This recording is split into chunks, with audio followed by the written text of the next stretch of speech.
When the powder cleared that April morning in Lexington, and the British soldiers moved on to Concord, where another battle ensued, eventually driving them back down the road towards Lexington.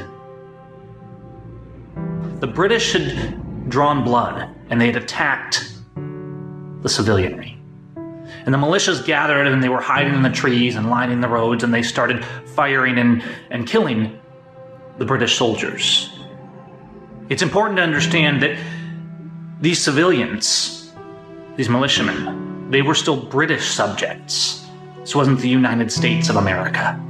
These were people rising up against a government who would defy the principles of human rights and the rule of natural law. And they said, God help us, we have to step up and defend our families.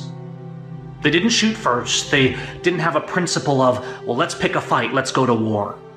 Because bloody revolt and killing is the last resort of principled men.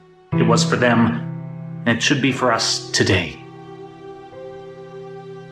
But friends, it's with a heavy heart that I look on the state of what once was the United States of America.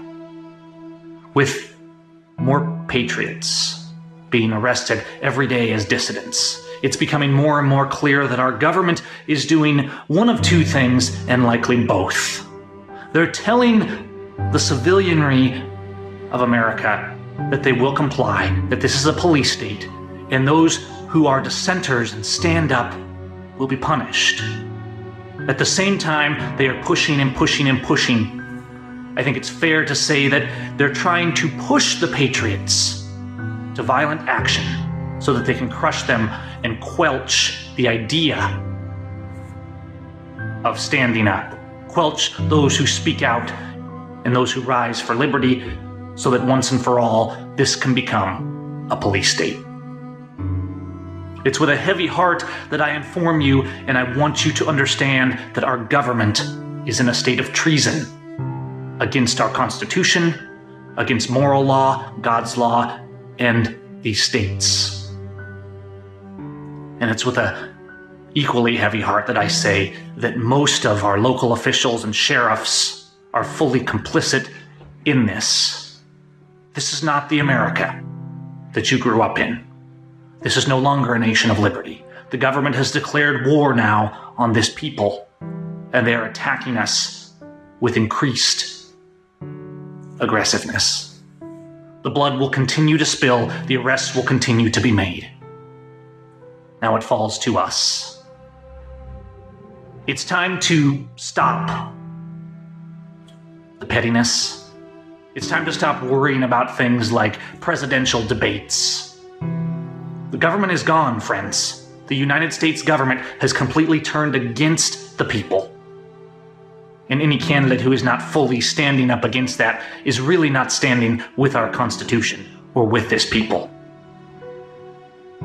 As we see more of the Bundys and other patriots who are at Bundy Ranch in Oregon being arrested and hauled away. As we saw Lavoy Finicum murdered in cold blood, assassinated. As they come for people like you and like me, we have to be realistic. This is no longer the United States of America. Our Constitution is not recognized as law. And we fall back to the state that was spoken of in 1776, where we have a government who has completely ignored law and justice and due process. A government where it is the right and the duty of the people to cast them off and to secure liberty for future generations. And we need to ask ourselves very carefully, what will we do? What can we do? This is not a call to violence. It's a call to stand principled and ready.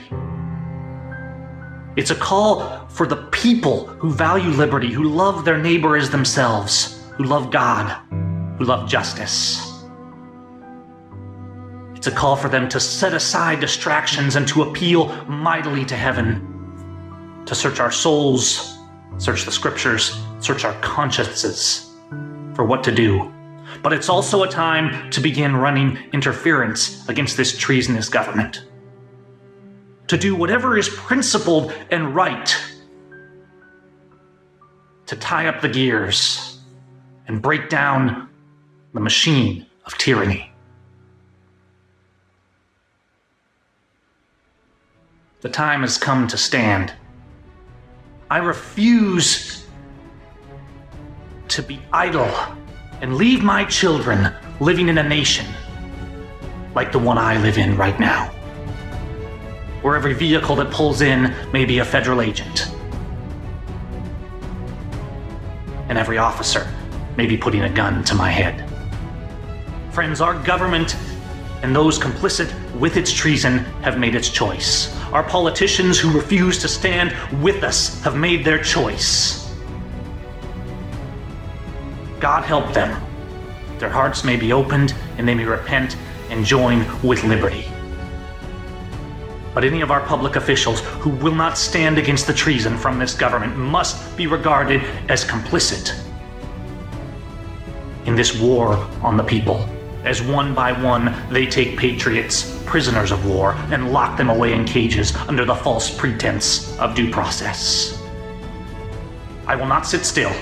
I will not be quiet. I will not make pretense. I will not ignore what has happened to this nation. It is with a grave, heavy heart that I say these things. We've done this to this nation. Our apathy and our sin and our cowardice has brought us to this. This is not a sinking ship. This is a sunken ship. But together we can stand. Friends, we can stand. We can rise up. We can seek justice. We can seek God. We can seek our consciences. We can appeal to heaven. And we can start rising against this government. Wherever you are, get together with your neighbors who are principled. Watch your back. Pay attention to what's happening around you. Be prepared. So that we can rise and God help us, that we can restore liberty for our children. This is the time we hoped would never come. But it is here. We should be wise as serpents and harmless as doves. We should never fire the first shot. We should not be rash to action. We should be principled, peaceful, merciful, forgiving, and bold.